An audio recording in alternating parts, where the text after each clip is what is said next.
Hey there, this is Rish Outfield, and I wanted to say a few words about my favorite story by Robert Sheckley. He was an American science fiction author. He lived from 1928 to 2005. He was known for his humorous pieces, unpredictable storytelling, and he wrote a story called The Store of Worlds, The Store of the Worlds, that I really liked. It felt to me like a Twilight Zone episode in the best sense of the term.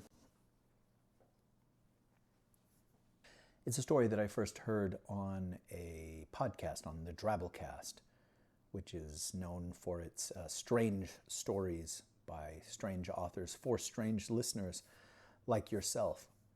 And it surprised me and moved me. Let me just read the story here. We'll keep this between us. The Store of the Worlds by Robert Sheckley.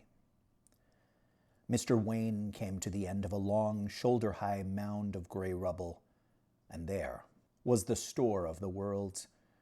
It was exactly as his friends had described, a small shack constructed of bits of lumber, parts of cars, a piece of galvanized iron, and a few rows of crumbling bricks, all daubed over with a watery blue paint. Mr. Wayne glanced back down at the long lane of rubble to make sure he hadn't been followed. He tucked his parcel more firmly under his arm. Then, with a little shiver at his own audacity, he opened the door and slipped inside. "Good morning," the proprietor said. He, too, was exactly as described, a tall, crafty-looking old fellow with narrow eyes and a downcast mouth. His name was Tompkins. He sat in an old rocking chair, and perched on the back of it was a blue and gray parrot. There was one other chair in the store, and a table. On the table was a rusted hypodermic. "I've heard about your store from friends," Mr. Wayne said. "Then you know my price," Tompkins said. "Have you brought it?" "Yes," said Mr. Wayne, holding up his parcel. "But I want to ask first." "They always want to ask," Tompkins said to the parrot, who blinked. "Go ahead, ask." "I want to know what really happens." Tompkins sighed. "What happens is this. You pay me my fee. I give you an injection, which knocks you out. Then, with the aid of certain gadgets which I have in the back of the store, I liberate your mind." Tompkins smiled as he said that, and his silent parrot seemed to smile too. "What happens then?" Mr. Wayne asked. "Your mind, liberated from its body, is able to choose from the countless probability worlds which the earth casts off in every second of its existence." Grinning now, Tompkins sat up in his rocking chair and began to show signs of enthusiasm. "Yes, my friend, though you might not have suspected it, from the moment this battered earth was born out of the sun's fiery womb, it cast off its alternate probability worlds, worlds without end, emanating from events large and small, every Alexander and every amoeba creating worlds, just as ripples will spread in a pond, no matter how big or how small the stone you throw. Doesn't every object cast a shadow? Well, my friend, the earth itself is four-dimensional. Therefore it casts three-dimensional shadows, solid reflections of itself through every moment of its being. Millions, billions of Earths, an infinity of Earths. And your mind, liberated by me, will be able to select any of these worlds and to live upon it for a while." Mr. Wayne was uncomfortably aware that Tompkins sounded like a circus barker proclaiming marvels that simply couldn't exist. But Mr. Wayne reminded himself things had happened within his own lifetime which he would never have believed possible. Never! So perhaps the wonders that Tompkins spoke of were possible too. Mr. Wayne said, "My friends also told me that I was an out-and-out fraud?" Tompkins asked. "Some of them implied that," Mr. Wayne said cautiously. "But I try to keep an open mind. They also said—" "I know what your dirty-minded friends said. They told you about the fulfillment of desire. Is that what you want to hear about?" "Yes," said Mr. Wayne. "They told me that whatever I wished for, whatever I wanted—" "Exactly," Tompkins said. "The thing could work in no other way. There are the infinite worlds to choose among. Your mind chooses and is guided only by desire. Your deepest desire is the only thing that counts. If you had been harboring a secret dream of murder—" "Oh, hardly, hardly!" cried Mr. Wayne. "Then you will go to a world where you can murder, where you can roll in blood, where you can outdo Sard or Caesar or whoever your idol may be. Suppose it's power you want. Then you'll choose a world where you are a god, literally and actually, a bloodthirsty juggernaut, perhaps, or an all-wise Buddha." "Well, I doubt very much if I—" "There are other desires, too," Tompkins said. "All heavens and all hells. Unbridled sexuality, gluttony, drunkenness, love, fame, anything you want." "Amazing," said Mr. Wayne. "Yes," Tompkins agreed. "Of course, my little list doesn't exhaust all the possibilities, all the combinations and permutations of desire.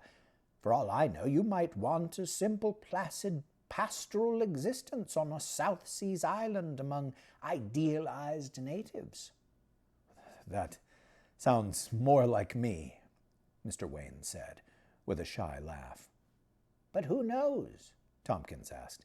"Even you might not know what your true desires are. They might involve your own death." "Does that happen often?" Mr. Wayne asked anxiously. "Occasionally." "I wouldn't want to die," Mr. Wayne said. "It hardly ever happens," Tompkins said, looking at the parcel in Mr. Wayne's hands. "If you say so. But how do I know all this is real? Your fee is extremely high. It'll take everything I own. And for all I know, you'll give me a drug and I'll just dream. Everything I own just for a shot of heroin and a lot of fancy words." Tompkins smiled reassuringly. "The experience has no drug-like quality about it, and no sensation of a dream either." "If it's true," Mr. Wayne said, a little petulantly, "why can't I stay in the world of my desire for good?" "I'm working on that," Tompkins said. "That's why I charge so high a fee, to get materials, to experiment. I'm trying to find a way of making the transition permanent. So far, I haven't been able to loosen the cord that binds a man to his own earth and pulls him back to it. Not even the great mystics could cut that cord, except with death. But I still have my hopes." "It would be a great thing if you succeeded," Mr. Wayne said politely. "Yes, it would," Tompkins cried, with a surprising burst of passion. "For then I'd turn my wretched shop into an escape hatch.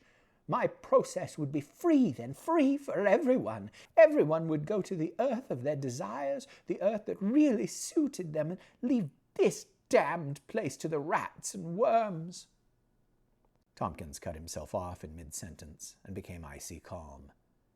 "But I fear my prejudices are showing. I can't offer a permanent escape from the earth yet, not one that doesn't involve death. Perhaps I never will be able to. For now, all I can offer you is a vacation, a change, taste of another world, and a look at your own desires. You know my fee. I'll refund it if the experience isn't satisfactory." "That's good of you," Mr. Wayne said quite earnestly.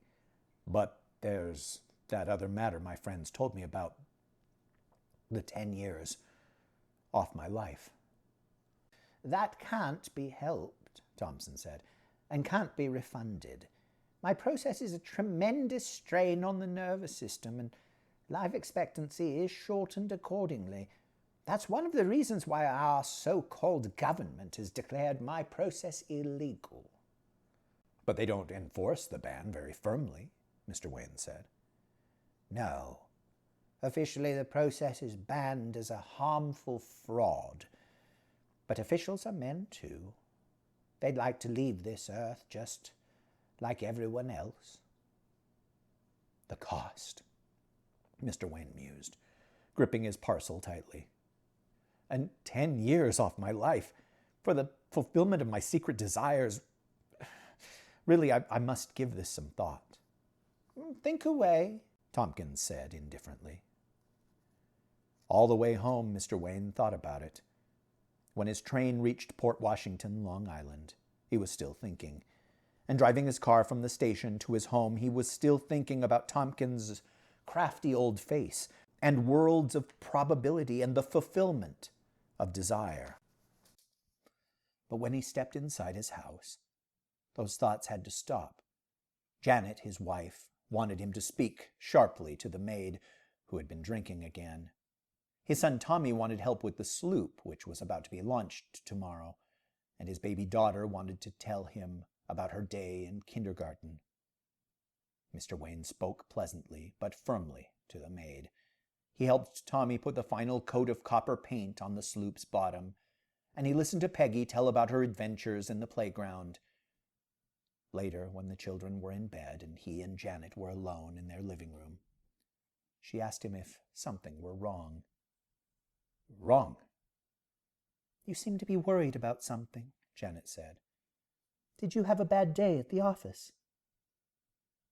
"Oh, just the usual sort of thing." He certainly was not going to tell Janet, or anyone else, that he had taken the day off and gone to see Tompkins in his crazy old store of the worlds. Nor was he going to speak about the right every man should have once in his lifetime to fulfill his most secret desires. Janet, with her good common sense, would never understand that. The next days at the office were extremely hectic.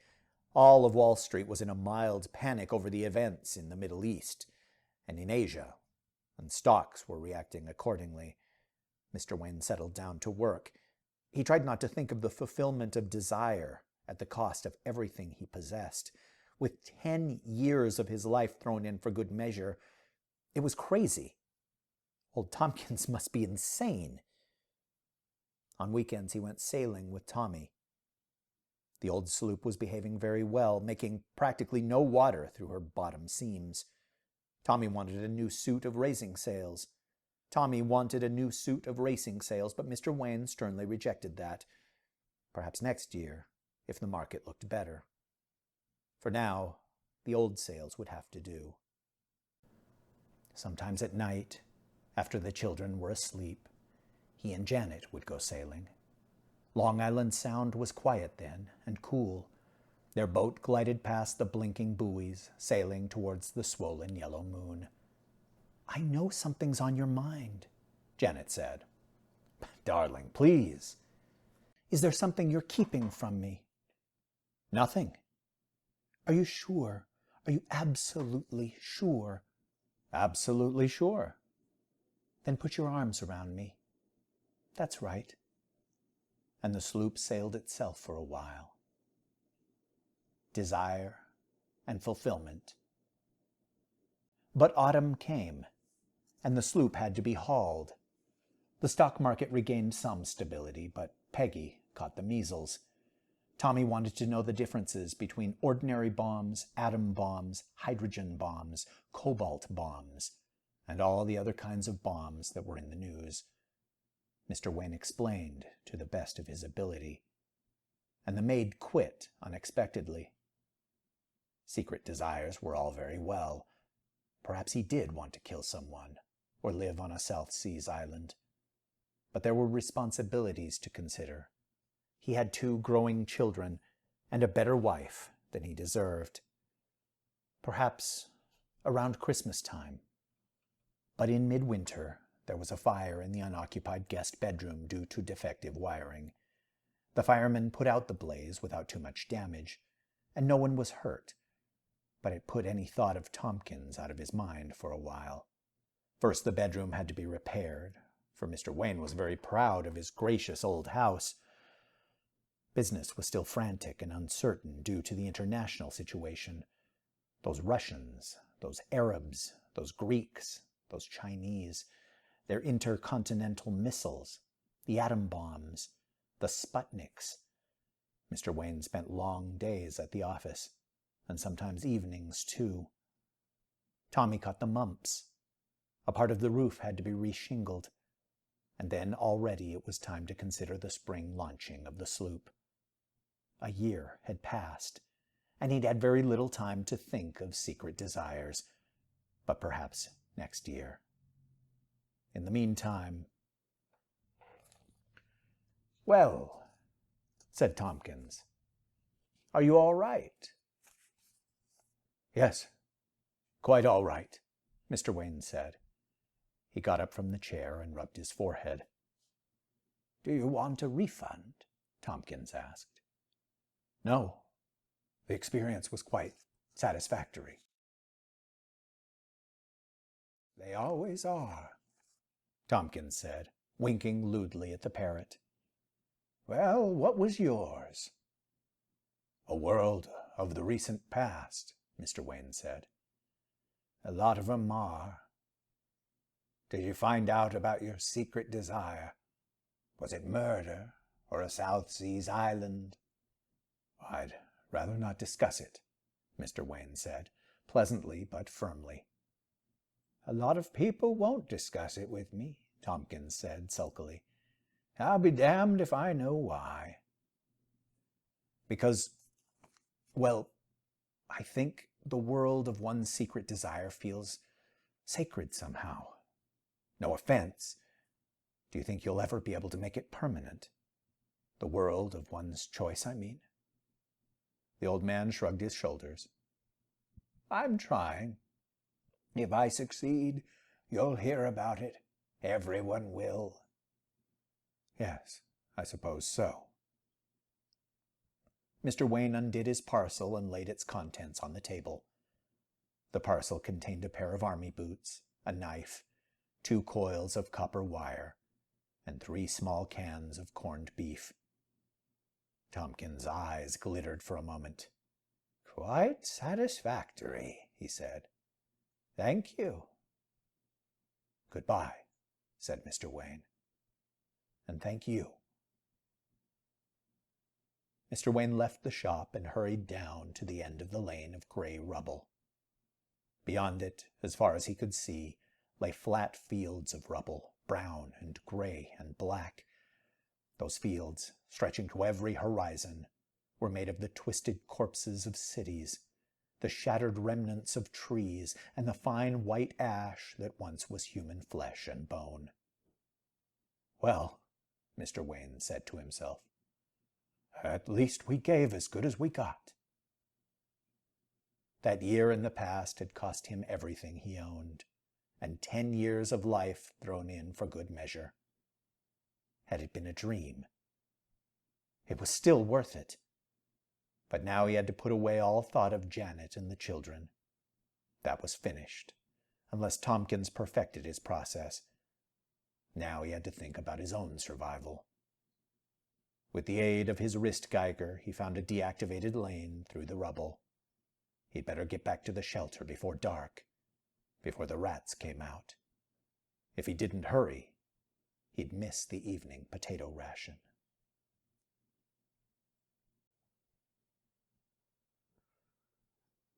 We can feel nostalgia for anything. One day, you'll feel nostalgia for this. Thanks for listening. Good night. Bid with confidence.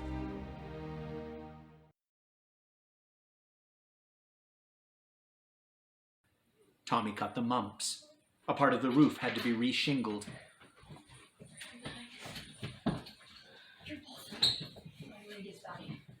Jason, get inside! Oh. Jason, get inside now. Wait, I can barely walk. That